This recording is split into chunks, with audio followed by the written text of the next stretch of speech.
भगवती श्री ललिता महात्रिपुर सुंदरी एवं भगवान सदाशिव को प्रणाम एवं आप सभी को नमस्कार। आज हमारे दर्शकों की जिज्ञासा पीपल के वृक्ष की पूजा के विषय में है।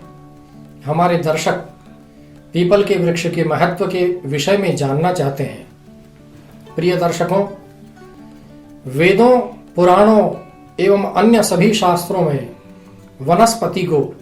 वनस्पति की पूजा को बहुत महत्वपूर्ण स्थान दिया गया है। पृथ्वी पर स्थित विभिन्न प्रकार की वनस्पतियों को विभिन्न प्रकार के देवताओं के द्योतक के रूप में माना गया है और विभिन्न वनस्पतियों को विभिन्न अवसरों पर पूजा जाता रहा है, उनकी विशेष पूजा की जाती रही है।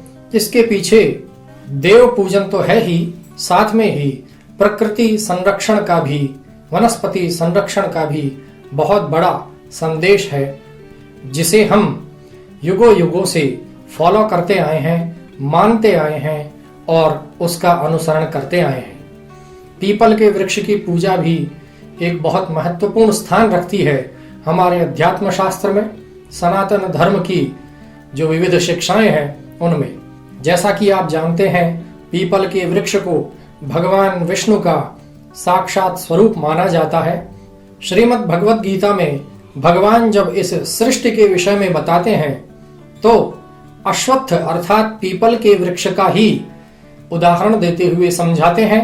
ऊर्ध्वमूलमधशाखाम अश्वत्थ प्राहुरव्ययम् छंदांसि यस्य पर्णानि यस्तं वेद स वेदवित् इत्यादि प्रकार से। तो भगवान अश्वत्थ के वृक्ष के रूप में इस सृष्टि क्रम को, पूरी संरचना को हमारे लिए समझाते हैं और हमें ज्ञान प्रदान करने के लिए इस महत्वपूर्ण पीपल के वृक्ष का उदाहरण देते हैं। पीपल के वृक्ष में भगवान स्वयं निवास करते हैं, ऐसा उन्होंने श्रीमद् भगवत गीता में ही एक और अन्य स्थान पर कहा है कि वृक्षाणाम अश्वत्थोहम, अर्थात वृक्षों में अश्वत्थ वृक्ष के रूप में मैं स्वयं विद्यमान हूं। हमारे अन्य भी शास्त्रों में अश्वत्थ अर्थात पीपल के वृक्ष की बहुत महिमा बताई गई है। अश्वत्थ की पूजा करने से भगवान श्री लक्ष्मी नारायण की कृपा प्राप्त होती है, ऐसा हमारे शास्त्रों का वचन है।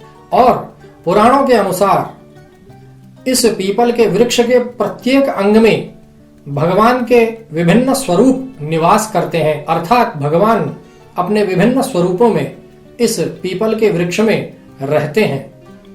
जैसा कि स्कंद पुराण में बताया गया है, मूले विष्णु स्थितो नित्यम स्कंधे केशव एव च नारायणस्तु शाखासु पत्रेषु भगवान हरिः फलेच्युतो न संदेहः सर्वदेवैः समन्वितः।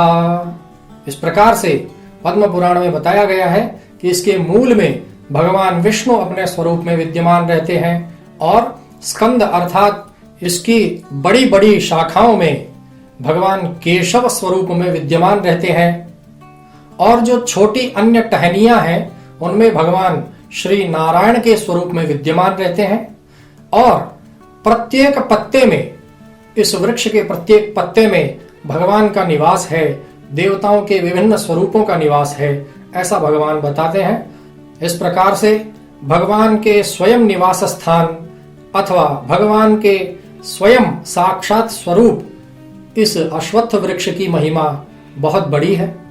अतः हमें अश्वत्थ वृक्ष का संरक्षण करना चाहिए और पूजा करनी चाहिए।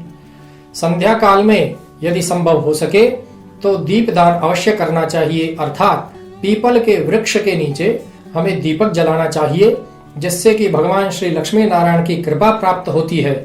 पुराणों के वचनानुसार ही भगवान श्री लक्ष्मी नारायण प्रत्येक शनिवार को इस वृक्ष के नीचे स्वयं विराजमान होते हैं, अर्थात माता लक्ष्मी एवं भगवान नारायण प्रत्येक शनिवार अश्वत्थ वृक्ष के नीचे विराजते हैं। अतः शनिवार को अश्वत्थ वृक्ष की पूजा एवं दीपदान करने का बहुत बड़ा महत्व है।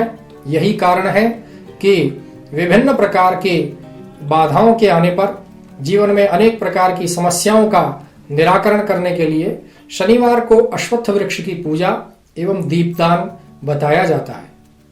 इस प्रकार से वेद पुराण इत्यादि शास्त्रों के वचनानुसार भगवान श्री लक्ष्मी नारायण की कृपा प्राप्ति के लिए हमें अश्वत्थ वृक्ष का संरक्षण करना चाहिए और विभिन्न प्रकार से विभिन्न यथालब्ध उपचारों से अर्थात सामग्री से पूजा दीपदान इत्यादि करना चाहिए।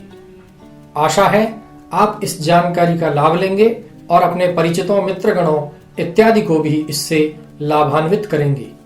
ओम स्वस्ति।